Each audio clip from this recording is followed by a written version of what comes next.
अब एक औरत जो 2002 में पैदा हुई है, उसकी उम्र 21 साल है, तो उसके 8 साल का बच्चा कैसे हो गया? और 8 साल का बच्चा हो गया और उसके 4 बच्चे और हो गए। और अगर आप देखें 21 साल की औरत के अगर 4 बच्चे हों, तो उसकी जो शरीर है, उसका जो बनावट है शरीर की, वो ऐसी नहीं हो सकती। अगर उनको कहीं से इस तरह की एक निर्देश मिला हुआ है कि आपको इस मामले को इस तरह उठाना है। नमस्कार, मैं विक्राम और आप देख रहे हैं हिंद वॉइस। हमारे साथ मौजूद हैं एडवोकेट रविंद्र कुमार जी। बात करेंगे फिर से सीमा हैदर के बारे में, जिसने इस वक्त पूरे मीडिया का जमवाड़ा ग्रेटर नोएडा के अंदर लगाया हुआ है। लोग हमें कॉल कर रहे हैं कि पूरा एक तरह से इंटरनेशनल मामला बन गया है जब से सीमा हैदर ग्रेटर नोएडा आई हैं। और क्या मीडिया के पास कोई काम नहीं है? दिल्ली में जलभराव है, दिल्ली में इतनी सारी समस्याएं हैं, देश भर में बरसात हो रही है, लोगों की जान जा रही है, लेकिन वो दिखा रहे हैं सीमा हैदर को। क्या उसमें हिंदू मुसलमान निकल के आ रहा है? क्या उसमें हिंदुस्तान पाकिस्तान निकल के आ रहा है? आखिर सीमा से उन्हें मसाला क्या मिल रहा है? जानते हैं रविंद्र कुमार जी से। जी सर। एक बड़ी विचित्र सी स्थिति में इस समय देश का मीडिया है। और मीडिया जो है एक सारी समस्याओं में, जैसे कि आपने कहा कि जिस तरह से भूस्खलन हो रहा है, दिल्ली में बाढ़ आई हुई है, लोगों की जान जो है सांसत में पड़ी हुई है। चंडीगढ़ में लोग देखते हैं कि 4 फीट तक पानी आ गया है, रोपड़ में, खरड़ में, पूरे के पूरे, यानी आप देखिए सोनीपत में पानी बह रहा है। पूरा जो है नॉर्थ इंडिया जो है खतरे के निशान से पानी से जूझ रहा है। हिंदुस्तान में 1978 में जो सबसे बड़ी त्रासदी हुई थी पानी की, कि मॉडल टाउन में और जमुना पार में पानी भर गया था, तो तब उस समय जो है पानी का लेवल जो था 207.49 मीटर था। और आज इस समय जब हम बात कर रहे हैं तो ये लेवल जो है 208.68 हो चुका है। और हम देख रहे हैं कि लाल किले पे पानी भरा हुआ है, सारे शमशान घाट जो निगम बोध घाट है वो बंद हो गया है। हर जगह जो है लोगों की सांस जो है अटकी हुई है, लेकिन मीडिया की सांस जो है वो सीमा हैदर में।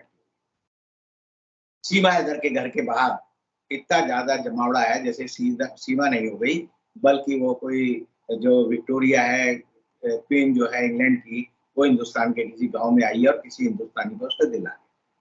तो इस सारी खबर को आगे बढ़ाने के पीछे जितनी भी खोज हम करते हैं, मीडिया करता है, उसमें ऐसी विचित्र बात सामने आती है जिसको अगर देखेंगे तो ये लगता है कि हिंदुस्तान में सीमा के मामले को पाकिस्तान की तरफ से प्लाट किया।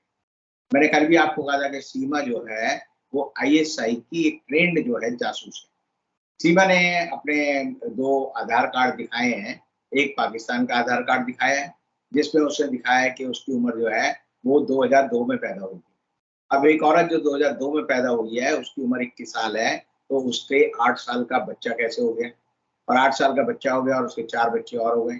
और अगर आप देखें 21 साल की औरत के अगर 4 बच्चे हों, तो उसकी जो शरीर है, उसका जो बनावट है शरीर की, वो ऐसी नहीं हो सकती। तो या तो बच्चे उसके नहीं हैं, या ये है कि वो बच्चे किसी और के उठा रही है और ये एक प्लांट जो है ड्रामा हो रहा है।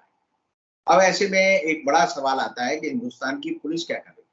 हिंदुस्तान की एनआईए क्या कर रही है? हिंदुस्तान की सुरक्षा की जो जिम्मेदारी वाली फौजें हैं वो क्या कर रही है? एक औरत बड़े आराम से, बड़े इत्मीनान से, बिना किसी घबराहट के वो ये बता रही है कि वो जो है पहले तो 23 मार्च को वो जो है नेपाल पहुंची और वहां पर वो 1 हफ्ते तक एक होटल में रही। उसके बाद वो सर मुझे दोबारा एक बात बताएं, नेपाल पे आपकी बात पे याद आया, नेपाल वो पहुंची, कोई मुझे ये बोल रहा है कि नेपाल बॉर्डर पे भारतीय बीएसएफ नहीं रहती, बीएसएफ वाले नहीं रहते हैं, सुरक्षा नहीं है वहां पे।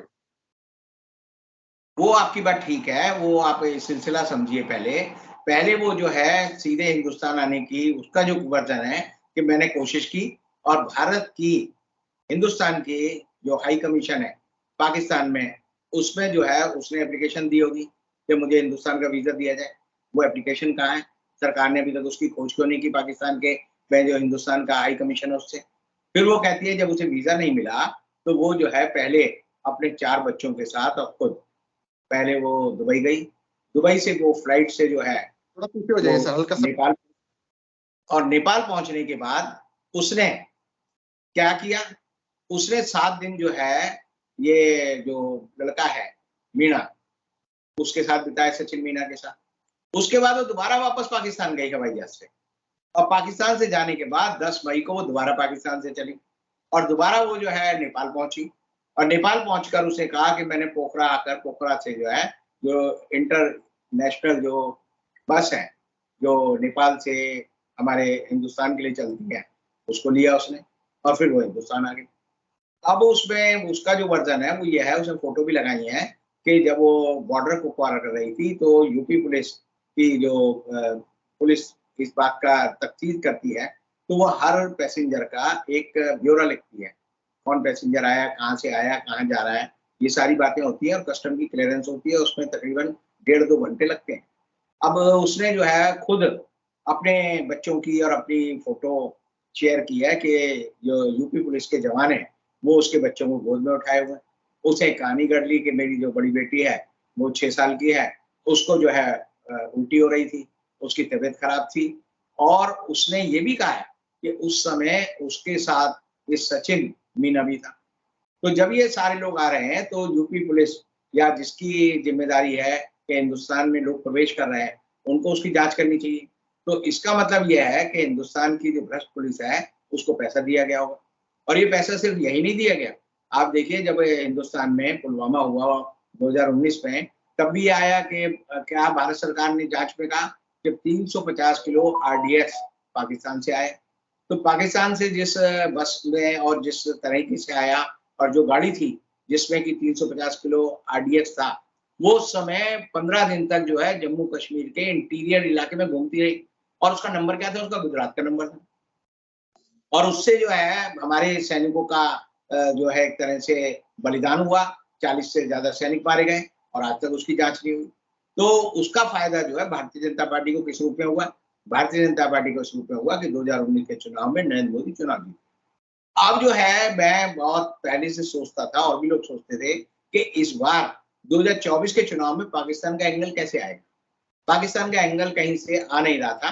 पाकिस्तान पस्त है, उसकी इकोनॉमी खराब है, वहां टमाटर 200 रुपए किलो है तो हमारे यहाँ 250 रुपए किलो बिक रहा है, तो ये भी मुद्दा नहीं रहा। हिंदू मुस्लिम फसाद वाली मुद्दा है, वो भी पाकिस्तान के साथ नहीं हो सकती। तो अब जो है मैं कहता हूँ ISI ने, हमारे जो राजनीतिक आका है उन्होंने तय किया कि किसी तरह पाकिस्तान को फिर इस मामले में घुसेड़ा जाए और घुसेड़ने के लिए उन्होंने सीमा गुलाम हैदर को ढूंढा और गुलाम हैदर सीमा जो है हिंदुस्तान में आ गई और वो हिंदुस्तान में आकर 2 महीने तक जो है नोएडा में रहती रही। अब जेवर पुलिस जो जांच कर रही है उसमें एक सबसे बड़ी बात है कि जेवर पुलिस स्थानीय स्तर पर जांच कर रही है। कोई एक फॉरेनर, जो मैंने कल भी बताया कि फॉरेनर एक्ट है 1946 का, जिसमें कि कोई भी आदमी अगर हिंदुस्तान में आता है तो उसको 5 साल की सजा और जुर्माना मिलता है। जो भी आदमी जो है फॉरेनर, एक ऑर्डर है 1948 का जिसमें ये है प्रावधान कि अगर कोई आदमी आता है और बिना वीजा के आता है तो यहाँ वो सूचित करेगा और ये बताएगा जी मैं यहाँ आ गया हूँ गलती से या किसी तरह, और मैं उसकी एक प्रक्रिया है। उसके बाद मैंने बताया कि जब फॉरेनर जो हिंदुस्तान के अंदर आ जाते हैं उनके लिए रूल्स हैं, वो 1950 में बने रूल्स हैं, उनका भी पालन नहीं हुआ। तो आप समझिए कि एक औरत 4 बच्चों के साथ हिंदुस्तान की सीमा में आ जाती है और उसका नाम भी बाई चांस सीमा है और उसके आने के बाद हमें पता चलता है कि हमारी पुलिस जो है एक कागजी खाना पूरी कर रही है। पूरी पुलिस जो है एक तरह से चाहती है कि मामला जो है उभरे, मीडिया में छाया रहे और मीडिया भी उसको कहीं से इंस्ट्रक्शन मिलती है।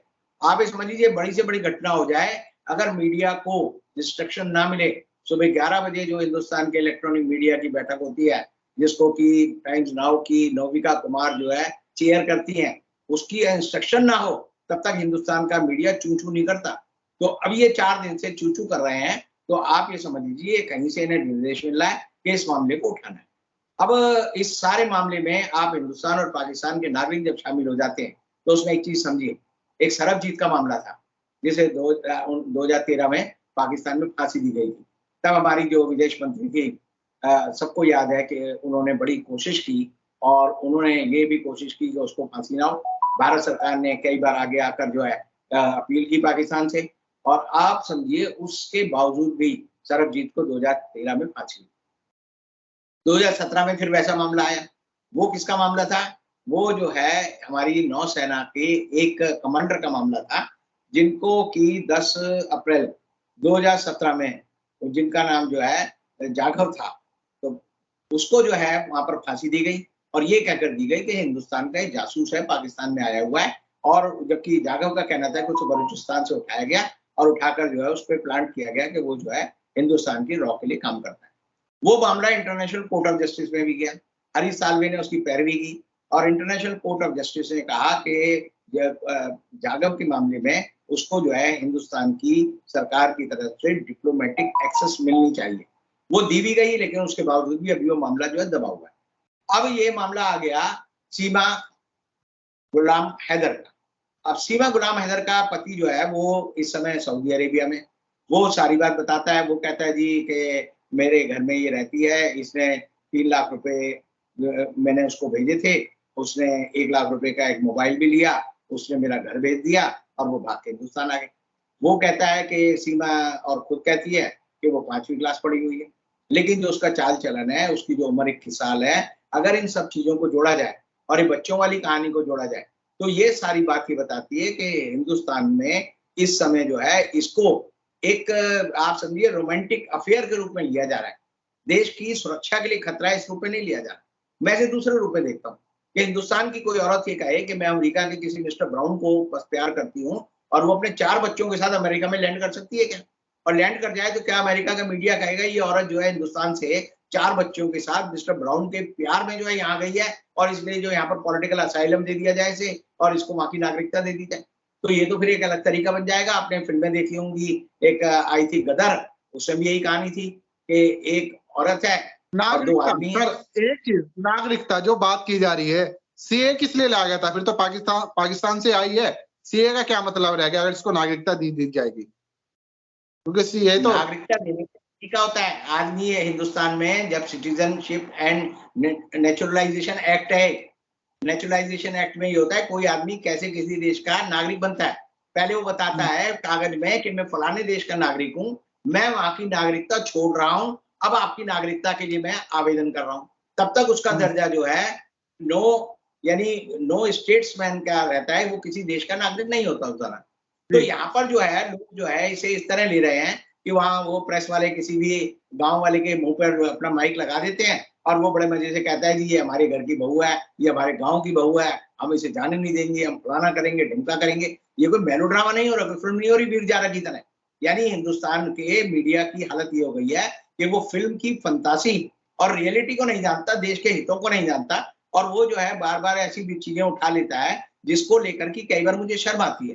कल मैंने टीवी 18 पर जो एक एंकर था वो बार बार जो है गुलाम हैदर को बार बार कह रहा था कि तेरी बीबी तो यहाँ चली आई, बच्चों के साथ चली आई, अब तू इसको तलाक क्यों नहीं दे देती? कर उनको कहीं से इस तरह की एक निर्देश मिला हुआ है कि आपको इस मामले को इस तरह उठाना है।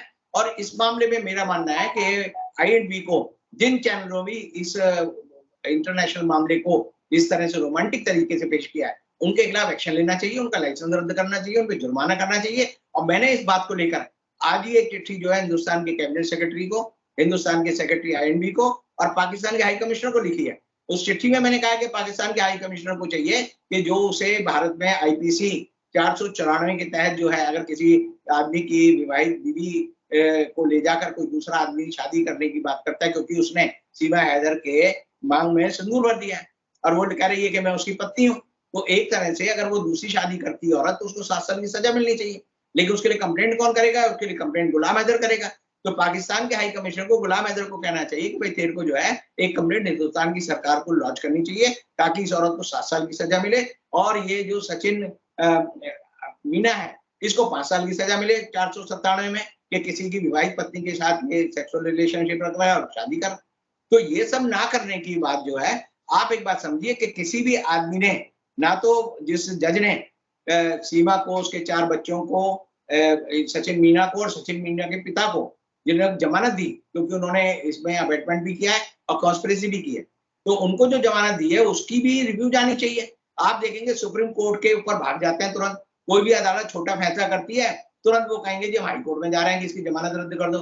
इसकी जमानत रद्द करने के लिए सहमति है यूपी सरकार की कि इसकी जमानत रद्द ना हो, नहीं तो आप देखेंगे छोटे छोटे मामले पे चले जाएंगे जी इसकी फलानी की जमानत जो है हाईकोर्ट में रद्द कर दो, फिर चले जाएंगे सुप्रीम कोर्ट जी फलानी की जमानत रद्द कर दो। तो इसका मतलब भारत सरकार की और यूपी सरकार की, यूपी पुलिस की मौन सहमति है इस काम में। और मैं ये कहता हूं कि ये पुलवामा का एक सेकंड पार्ट है, ये सेकंड पार्ट है जो बीजेपी द्वारा इनेक्ट किया गया है। बीजेपी इसमें पूरी तरह शामिल है और इसलिए बीजेपी के किसी नेता ने कोई बयान नहीं दिया।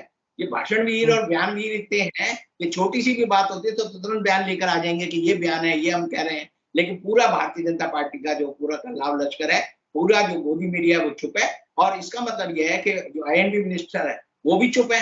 तो इन सबकी साजिश इस समय मिली हुई है।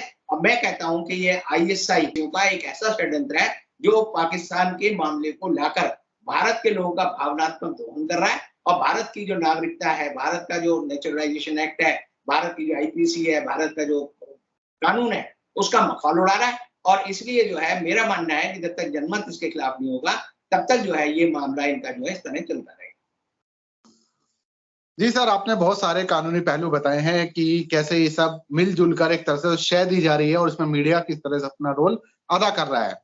तो अभी भी इस पर बहुत सारे और पहलू पर हम बात करेंगे, लेकिन फिलहाल के लिए इस अपडेट में ये बहुत कुछ था। आप लोग इस पर नीचे कमेंट कीजिएगा, वीडियो को ज्यादा से ज्यादा शेयर कीजिएगा, क्योंकि सीमा हैदर तो लगातार चर्चाओं में है। तो कल फिर इस पर बात करेंगे, तब तक के लिए दीजिए इजाजत।